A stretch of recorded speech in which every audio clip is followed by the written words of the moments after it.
नमस्कार। Times of Swaraj के खास कार्यक्रम ऑपरेशन के पाठक में आप सबों का स्वागत है और मैं हूं संतोष सिंह। और ऑपरेशन के पाठक में हम लगातार अब तक शिक्षा विभाग में हो रहे सुधार पर, शिक्षा विभाग में हो रही कार्रवाई पर अवगत कराते रहे हैं। साथ ही फील्ड में जो शिक्षक काम कर रहे हैं उन्हें उनकी क्या समस्याएं हैं, उन समस्याओं का क्या निदान हो सकता है, उस पर भी हम लगातार चर्चा करते आ रहे हैं। और आज हम चर्चा कर रहे हैं 1 महीने तक जो के पाठक का ऑपरेशन चला है, उस ऑपरेशन का प्रभाव क्या पड़ा। जी हाँ, जो अभी तक निरीक्षण का काम हुआ, जो स्कूल में औचक निरीक्षण हुआ है, अगर हम बात करें तो 1 महीने के दौरान मतलब 1 जुलाई से लेके मतलब 31 जुलाई तक अगर हम बात करें तो लगभग 8500 शिक्षक अनुपस्थित पाए गए। मतलब लगातार जांच के बावजूद भी ये मालूम रहते हुए कि अभी जांच टीम आ सकती है, के पाठक की शक्ति है, हम अगर बिना छुट्टी के गायब रहेंगे तो हम पर कार्रवाई हो सकती है, इसके बावजूद भी लगभग 8500 शिक्षक अनुपस्थित पाए गए। सरकार या शिक्षा विभाग अनुपस्थित शिक्षकों का वेतन काटने का फैसला लिया है। लेकिन इस बीच के पाठक खुद लगभग 2 दर्जन से अधिक स्कूल का निरीक्षण किया है। निरीक्षण के दौरान अनुपस्थिति की बात तो सामने आई ही आई। आश्चर्य तो तब हुआ जब राजधानी पटना से मुश्किल से 20 किलोमीटर की दूरी पर स्थित एक स्कूल में जब के पाठक कल गए तो वहां के अधिकांश शिक्षक बिना किसी आवेदन के छुट्टी स्वीकृत कराए हुए गायब पाए गए। गांव वाले ने कहा कि ये कोई नई बात नहीं है, और आप जब आए तो लोग कुछ आना शुरू हुआ, लेकिन फिर पता नहीं जो निरीक्षण करने वाली जो टीम आती है उससे इन लोगों ने क्या सेटिंग कर लिया, अब फिर ये लोग नहीं आते हैं। मतलब कि जहां जहां आप सुधार की बात करिएगा वहां वहां सुधार करने के लिए जिनको आप भेज रहे हैं वही उस खेल में अगर शामिल हो जाए तो फिर क्या होगा। कुछ ऐसे ही खबर आ रही है। वैसे कल जो उन्होंने वीडियो कॉन्फ्रेंसिंग के माध्यम से सभी प्रिंसिपल से जो बात की है उसमें ये बातें सामने आई हैं। तो ये अब तय हुआ है कि छुट्टी लेने की जो प्रक्रिया है वो तो बदल दी ही गई है। और इतना ही नहीं कि अब वीडियो कॉन्फ्रेंसिंग के माध्यम से जब प्राचार्य मिलते हैं विभाग के अपर मुख्य सचिव से, उससे पहले कल कितने लोग छुट्टी पे हैं इसकी जानकारी संबंधित जो शिक्षा पदाधिकारी है उसको शाम तक मिल जानी चाहिए। मतलब आकस्मिक कोई घटना न घटे अगर आप, तब तो कोई बात ही नहीं है। लेकिन अगर आप छुट्टी पर जा रहे हैं तो इसकी सूचना कल जैसे छुट्टी पर जा रही है तो आज शाम वीडियो कॉन्फ्रेंसिंग की बैठक से पहले मिल जानी चाहिए शिक्षा विभाग के तमाम अधिकारी को कि हमारे स्कूल में कल से ये लोग, कल से ये लोग नहीं रहेंगे, ये छुट्टी अवकाश पर है। अगर ये स्वीकृति नहीं ली गई है और बाद में इस पर कोई जानकारी मिलती है तो फिर उन शिक्षक के साथ साथ प्रिंसिपल पर भी कार्रवाई होगी। साथ ही अगर अब लेबोरेटरी खुला हुआ नहीं रहा, क्योंकि पूरी राशि मुहैया करा दी गई है, फिर भी लेबोरेटरी नहीं खुला है, ये लगातार खबरें आ रही हैं। तो लेबोरेटरी नहीं खुला, बच्चे लेबोरेटरी में नहीं गए, वो कुछ काम नहीं किए, तो प्राचार्य और साइंस टीचर पर दंडात्मक कार्रवाई होगी। और जहां साइंस टीचर नहीं है वहां जल्द से जल्द साइंस टीचर कैसे बहाल हो सकता है, इसके लिए जो प्रक्रिया शुरू की गई है उस प्रक्रिया में संबंधित प्राचार्य डीएम को सहयोग करें। उनके क्षेत्र में अगर कोई इस तरीके से साइंस टीचर हैं तो इसकी जानकारी आप डीएम तक दें और उनको डेली वेजेज के हिसाब से जो है उनको पढ़ाने के लिए आप उनको रख सकते हैं। बात यहीं तक नहीं है, उपस्थिति की बात जब आई है उसमें भी अभी भी बहुत सारी चीज़ें हैं जिनको समझने की जरूरत है।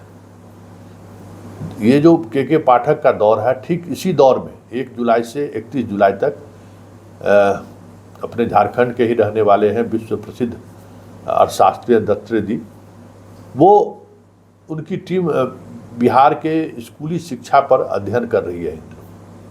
कटिहार और उसके आसपास 2 जिलों में उनकी टीम ने जो अध्ययन किया है, और उस अध्ययन से जो बातें सामने आई हैं वो ये है कि मात्र स्कूल में अभी भी 20% उपस्थिति है। सरकार का आंकड़ा अभी कह रहा है कि 50% के करीब उपस्थिति हुई है। हालांकि निरीक्षण करने वाले जो महोदय जाते हैं, हमें लगता है कि प्रिंसिपल साहब को कुछ न कुछ 5-10% जो है उपस्थिति बढ़ाकर ही रिपोर्ट कर रहे हैं, क्योंकि वो रिपोर्ट कहीं न कहीं मध्याह्न भोजन से जुड़ा हुआ है। तो ये जो भ्रष्टाचार का जो नेक्सस है ना, उस नेक्सस को बनाए रखने वालों में निरीक्षण करने वाले लोग भी वही लोग हैं। और अगर छात्रों की संख्या कम हुई तो पोशाक कम हो जाएगा, बाकी जो सरकार की सुविधाएं हैं वो कम हो जाएंगी, मध्याह्न भोजन जो रोजाना है वो कम हो जाएगा। वैसे जो सूचना है, मध्याह्न भोजन 1 महीने के दौरान हर स्कूल में जहां 400-500 बच्चे के लिए खाना बनता था, वो घट के अब 250 से 300 पर आ गया है। मतलब पूरे बिहार में अगर हम बात करें तो कम से कम लाखों बच्चों को मध्याह्न भोजन के सहारे जो बातें कही जाती थी, या मतलब वो राशि जो निकलता था, वो राशि, उस राशि पर तो रोक लग गया है। अब मध्याह्न भोजन में वो स्थिति नहीं है कि विद्यार्थी आपके पास 100 है और भोजन आप 400 का बना रहे हैं। ये भी बताइए ना, ये तो तक 400 बच्चों का भोजन बनाने के लिए एक रसोइया, एक दाई से संभव है? ये आप सोचिए, एक हेल्पर से है? ये भी बात है ना, कैसे संभव है? यहाँ 400 आदमी का भोज होता है तो पूरा हलवाई की पूरी टीम पहुंच जाती है, सुबह से लग जाता है। तो था वो आंकड़ों का खेल, आंकड़ों के कलाबाजी में जो है सो 400 बच्चों का भोजन रोज बन रहा था। एक महिला, एक हेल्पर के सहारे जो है सो 400 बच्चों का भोजन बन जाएगा। बच्चा कोनो कम थोड़ी खाता है? 400 के बदला में 200 पुरुष की तरह तो बनेगा। तो ये सारी चीजें भी अब सामने आ रही है।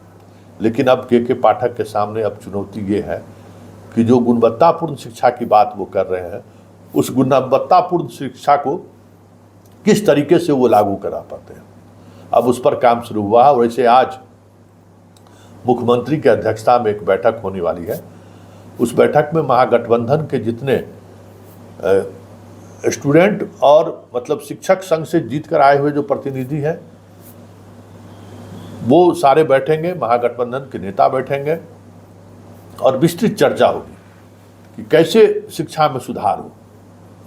इन लोगों की तो यूनियन, ये लोग तो चाहते हैं कि जो दंडात्मक कार्रवाई हो नहीं हो।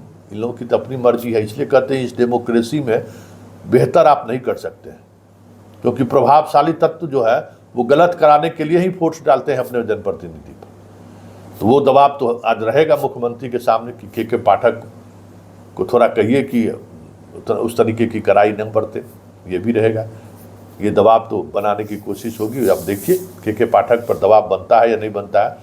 वैसे मुख्यमंत्री भी समझ रहे हैं कि के पाठक के आने से बहुत सारी चीज़ें बदली हैं और उसका सकारात्मक प्रभाव वोट पर भी पड़ेगा, ये भी चीज़ समझ में आ रहा है उनको। इसलिए बहुत ज़्यादा के पाठक को लेकर बात वो सुनने वाले नहीं हैं। लेकिन आज सभी लोगों की राय वो जानना चाहेंगे कि गुणवत्ता और शिक्षा के साथ साथ शिक्षकों की मांग को मानते हुए क्या क्या किया जा सकता है। जैसे राजपत्रित कर्मचारी बनाने की बात हो रही है, उस पर लगभग सहमति बन गई है, ऐसी चर्चा है।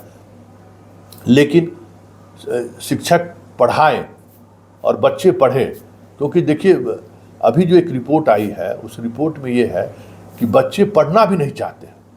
मतलब शिक्षा के प्रति बच्चों में अब वो कोई लगाव ही नहीं है। ये जो सबको शिक्षा, सबका अधिकार जो योजना है, इस योजना का दुष्परिणाम यही है कि बच्चे अब पढ़ना नहीं चाहते हैं। बस गए, मध्याह्न भोजन में भोजन किया, कपड़ा वस्त्र मिला, छात्रवृत्ति मिला, चल दिए। पढ़ाई के प्रति बच्चों में अब वो जिज्ञासा नहीं है जो पहले जिज्ञासा रहा करता था। वो जिज्ञासा कैसे लौटे, ये बहुत बड़ी चुनौती होगी हमें लगता है कि आज की सरकार के सामने, के पाठक के सामने। और इस चुनौती के लिए अभिभावकों का सहयोग बहुत जरूरी है, क्योंकि टीचर जबरन बच्चों को स्कूल में लाए ये भी सही नहीं है। इसलिए ऐसे बच्चों को बेहतर शिक्षा मिले, इसके लिए गार्जियन को भी, अब अभिभावक को भी ये समझने की जरूरत होगी कि भाई शिक्षा जरूरी है। और ये शिक्षा जरूरी इसलिए है कि इससे आपका अपना परिवार का सोच, अपने परिवार के रहन सहन में बहुत सारी चीज़ें फ़र्क पड़ती है शिक्षित होने पर। ये समझाना जरूरी है, क्योंकि ये जो शोध में आया है कि बिहार के बच्चे पढ़ना नहीं चाहते हैं, ये एक बड़ी अलार्मिंग सिचुएशन है। और अब इस सिचुएशन को के पाठक कैसे डील करते हैं, ये देखने वाली बात होगी।